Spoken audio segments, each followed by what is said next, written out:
back with another edition of Bingo Topics. So we're going to get into a myriad of things, look at the Eagles defense, how you fans really feel, as well as injuries, and looking at that Washington Commanders game round 2. What's up, it's your boy Cintron, come back at you with another analysis video, and kid you not, that's my real name. And yeah, first up is the Eagles defense among the NFL's elite. How good is the Eagles defense after 7 solid games this season? So I would say very good. I'm not ready to talk elite because I want to see it over, the course of 7 or 8 games, and I don't believe they played to that level. But anyways, let's get into it. I believe they're pretty damn good right now, though. We held the Miami Dolphins, a 500-yard offense, to just 244 yards and 10 total points. Yeah, man, that was balling out, and with a handicapped hand, as we had 2 of our starting safeties out. It showed a lot. Like I said in yesterday's video, but you weren't even watching though. In the Jets game, our coordinator Sean Desai showed me a lot. Being able to play to that level, having the players execute to that level, given how handicapped we were in the secondary, and then being able to do it again. Man, that shows all the confidence in the world in the players and the plan that he's putting out there on the field. So let's get to the categories. So yards per game, we're 6th. Points per game, 20th. You want that to come down. I believe it's probably not, we're probably not too far away from being, maybe it's like if we limit them to, 15 or so, it probably puts us in the upper echelon, in the top 10 potentially. But, that's winnable. If a team scores 20 points, you feel like you have a chance to outscore them on offense, especially with the offense that we have here in Philly. Rushing yards per game, we jumped up to 1. Previously, we were number 2 coming into the Dolphins game. Yards per rush, 3.6. That's a very, manageable average. Pretty good. Rushing TDs, 3. You love to see that number. QB hurries, 34. QB sacks, 24. We'll project that out over the season. We're on course for 58 sacks. QB pressures, 85, man. So we're just getting in your face. Really good number to see. And net yards per pass, 5.5. And obviously, what they're not mentioning here is that we're 15th through air yards, and then 12 Ts allowed. I will say that when we get in, as of late, when we get to the red zone, we've been, clamped tight, and we don't allow too many trips into the red zone. But man, when we do overall this season, we're allowing way too many, and teams aren't running the ball. They're discouraged against running the ball. Only 123 attempts, but they're pass happy 266. But with the recent additions, I like that we're taking away the run, and then making teams one-dimensional and having them try and pass through the air, because I think we're going to be in a position to stop a lot of that bleeding on the back end, get those passing numbers down, quarterback ratings down, and completions down. So it'll be interesting to see how we throw coverages together, what personnel we use. We'll get into that at a later date, maybe this week. I was hoping to do a film study today, but the article isn't ready, and we'll see tomorrow maybe if we can do 1 or 2. But an early game at 1 o'clock, so I'm maybe not gonna do a video that day. But you're not even watching though, so. But yeah, he said that's their philosophy. You gotta earn the right to rush the passer, and that's something last year that we did not follow. We weren't that good against the run, against the pass. Yeah, we had the sack numbers, record setting. I think that's second most ever in the regular season, 70, and then overall like 78 on the season. But that being said, teams could run at will on us at times, and that was the majority of the time later in the season. And it just wasn't something that sits well with you. Whereas this team, we're first in rushing defense. Teams can't pass on us. Whereas last year they could pass on us and they could run on us. The passing numbers were skewed. I mean, it looked good on paper, but in actuality, it was not to be. as Jonathan Gannon's scheme just did not hold weight in that area. But here, as we were able to limit people, it creates easier going for us as far as that we know what's coming. And the last game, the Jets game, and then the Dolphins game showed you the coverage that we play with. We can be aggressive. We can bend but don't break, but also we can attack as well, and really the most explosive offense in the league comes to our home grounds, and we limit them. We don't just contain them, we limit them. That's something that last year we're not doing. With this guy, he says being physical up front is a big part of that. Yeah, that front seven, they set the tone. Like even our edge rushers were setting the edge and stopping the run, getting tackles for losses. That pretty much set the day, set the standard, and we held to it. No explosives, and not even 10-yard plus rushes for Miami. Not even talking about explosives, 20 yards. Just we allowed one. But yeah, I mean you're encouraged by this effort, philosophy. Everybody's buying into Sean Desai. He's walking what he's talking as far as preaching, and they take pride in that. And I hope later, like I don't know if it'll be next year, but I think we're doing a solid job. We've gotten better at it. I can see that. But coverages, calling different, having anticipation in coverages. I have a good feel. Those are a good feeling that the players that we added is going to add a lot to that. So what I saw from another Eagles Philly film room content creator, and route distributions. So like being able to handle what they're throwing at us, and then anticipating. Slade did a little bit of that. Maybe we'll get into that a little bit later here, but.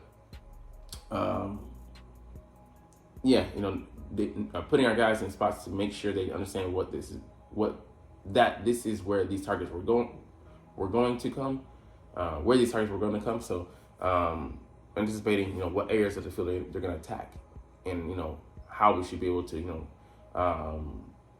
to cover those areas. And then Slade coming off of his guy going to another area, that shows great anticipation, but understanding of the route concepts and how they're trying to attack you. So you can cover more ground than you're supposed to be. You're supposed to be in this area, but he comes off his man and makes a great play that changes the dynamic of the game, allows us to go in and punch in the TD and 14-point swing. I mean, 7-point swing basically, 14 points up, and defending your routes in part of the field. So that's something that I look forward to. Like the pieces that we've added, that we have, and then the way the game's being called on the defensive side. I think this round two with Washington could be very, very different. But yeah, that's it from Sean Desai. But man, I feel very confident. But that's in juxtaposition of this little article. So how confident are you in the direction of the team? Let us know. And a lot of Eagles fans did. 41% of Eagles fans are confident the team is headed in the right direction.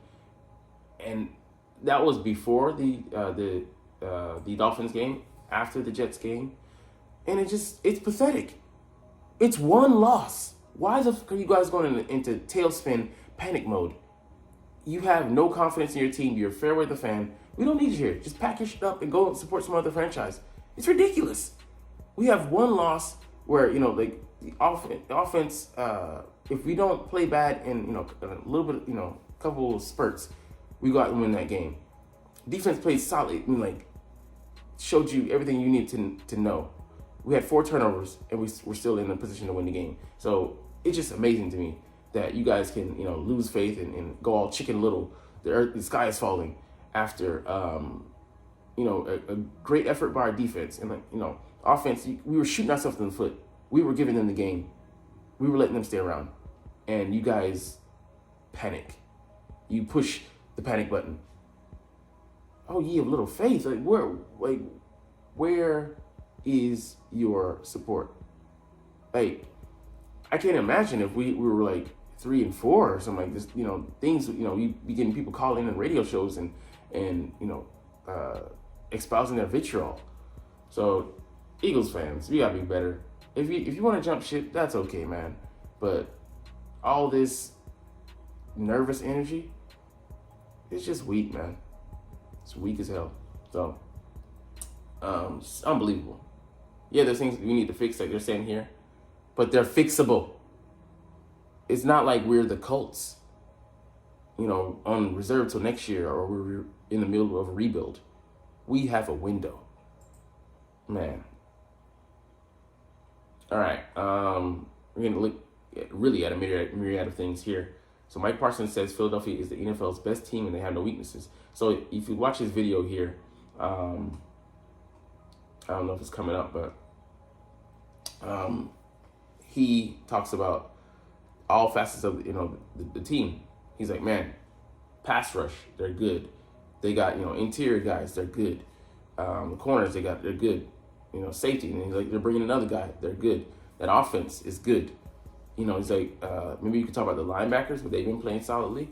They got receivers, they got a tight end, quarterback, running back. He's like, where's the weakness on this team? And I happen to agree with him. Coming from, a guy who wants to be here in Philly, just bring the guy in, man. Can you imagine that? Hassan Reddick and him, and then Nolan Smith waiting in the wings to, spell on third. Yeah, that'd be crazy. Dallas is never gonna let that happen. If they do, oh boy, be a sad day. They will never forget it. But yeah, like I say, there are positions that we're weaker at. We just shored up safety, so that should be good.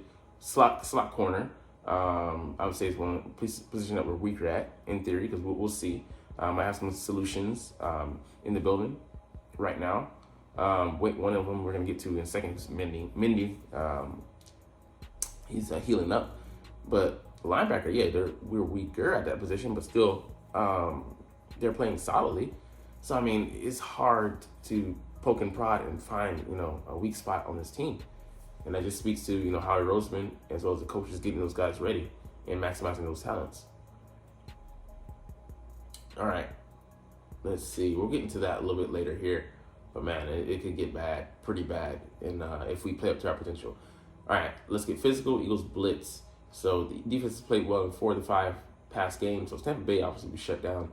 Washington, we need to be better. I don't think we're gonna get close to this if we play up to our new standard, because this was like like last year at the Cowboys game, we were playing that bend but don't break with Sam Howell. It's Sam Howell. If we play defense and if we're coached to play like we played in the Miami game, play up. We give Terry McLaurin the Tyreek Hill treatment. I think he's one credible threat. You have John Dotson out there. You have a tight end that's decent. He had 40 yards against us last time, but for the most part, it's mostly a one-man show as far as he makes the thing go, and then we can hold Brian Robinson. He's a hard-charging guy, but we showed last game that we can lock him down. But I think it should go very differently. And then they try to mitigate our pass game last time with the quick strategy of getting the ball out the hands. Yeah, what we did to Tua, we can do to him. He's not nowhere near the caliber of Tua. So make him make quick take away his first read, quick decisions, clamp down on the guys. Rotate zones, and so there's a lot of things we can do. We'll get into that later, but I don't think they approach that yardage total, and we played very well here for the second half out, shutting them out, and then we played very well throughout that game. So as well with Miami, I think we have the potential to do that. So he's back in a limited role, snaps uptick. But yeah, we should be in good position, man. All right, yeah. Let's get into something that we're waiting on. It'll be the Cowboys game. So after this week, we can activate Cam Jurgens if he's healthy. And I think he probably is. So the offensive line played well. There's little to dispute that after talking to players, coaches, and watching the film. But a near perfect grade was probably a reach upon further review, especially considering the performance of right guard Sua Opeta. backups are graded on the scale, particularly if they're thrust into the lineup mid-game. But Pedro is making his third straight start in place of the injured Cam Jurgens and had probably his worst outing thus far. The Dolphins did well to pressure Opeta's pass protection with various blitzes in games, and that's where he struggled the most. But I'll start with his run blocking and play in which he should have been penalized for holding. So yeah, I mean, I would say he's been exposed because Lane is being compromised. They can't hide him with, him being in that state. Lane playing on like one leg and giving up that sack because, like I said, he's dealing with that ankle injury, not at full health. His first in 3 years, and a one leg Lane is still better than most tackles in the league. But Sua, he's played about as well as you can expect from a backup. And yeah, when Lane was healthy, like in the Rams game, they were able to to help him out. Now that's not the case. He's being exposed. He's a replacement level guy. But fortunately, having 4 out of the 5 linemen healthy gives us the best line still in the league. And when we get Cam Jurgens back, it's going to be such a boost. I'm not going to have to maybe help him out so much, and not going to have to help him out so much. And then, we have all 5 starting linemen. And yeah, I think he's been sorely missed in the run game, and yeah, he's still an ascending player. He's only a second-year player and originally drafted as a center. So I think we'll be good. So let's talk about Slade. We talked about earlier. He knew that it wasn't going to Waddle. The ball was too short. He had him covered, so he took a chance. And he was right. The ball was short. He went up and got it. And yeah, that huge swing was everything. You have guys like that caliber. People like, bitching and moaning about the season that Slade's had so far. He's one of the better cover men in the league. And we damn sure glad to have him. At least us true fans are. Anyways, Eagles offensive line. So we allowed back-to-back games of 10 pressures. Wow. Of more than 10 pressures. Damn, that's, we allowed only, we only allowed that in 2 games during last year. So I think it has to do with our line health, man. Lane Johnson's fought through injury, but, he's not at his best right now. And then Cam Jurgens is out. And we're still, I would say the best line in the league. That should tell you a lot. Could we be looking to pick back up Kevon Wallace? I saw it here and there, but I don't know, man. I think we're second city right now. When Justin Evans comes, if Justin Evans isn't right, then I could maybe look at it as a backup potentially, but what to see. Maybe we add him to the practice squad just in case, stash him. All right, let's get to the injuries here. This guy did not appear on the injury report, so he's good day to day. Experiencing some discomfort, but QB1 should be ready to roll, and he might not even miss any practices. All right, Bradley Roby most likely going to be out another week. We'll see how it goes. Did not practice. Mint Williams. I don't know if it's on the same foot, but dealing with the ankle injury, but now dealing with the heel, limited. Hopefully he can go. We'll see how it goes throughout the week. Reed Blankenship, the most positive news we're going to get, him being a full participant, dealing with the real rib injury, most likely wearing maybe a flak jacket or something like that during the game. But he is going to be ready to go. So I think we see a debut of him and Kevin Byard. I don't know if we have to simplify things or he'll have to come out. Maybe he's being spelled by Sidney Brown, but I think we'll see him suit up, most definitely. All right, let's get to the Washington Commanders side. I almost said Redskins, force of habit. Cody Barton, starting linebacker, ankle, did not practice. Left guard Sadiq was banged up in week 7, did not practice. So, man, they're fully healthy. They're allowing the most sacks in the league at 40. Compromised because him and Sam Cosmi, he's limited dealing with the hip. If they have to, take him out midway, that's where, things go awry. If he doesn't practice, I don't like the guys behind him. Curtis Samuel, one of the weapons, dealing with the foot injury, and all these guys, good to go. So we'll see how it goes, man. Because round 2, if we play the way we should play, man, they should be in trouble. But anyways, we're gonna get up out of here on that point. You're not even watching though, but it's all good because I love talking about the Eagles and love making these videos. So we're gonna chunk the deuces. But before we do that, as always, it's fly Eagles fly and let's motherfucking go. Like, comment, share, and subscribe if you Thanks for watching. Check me out at Cintron, Cintron Anime, Cintron Life, or Cintron Laughs, or other social media.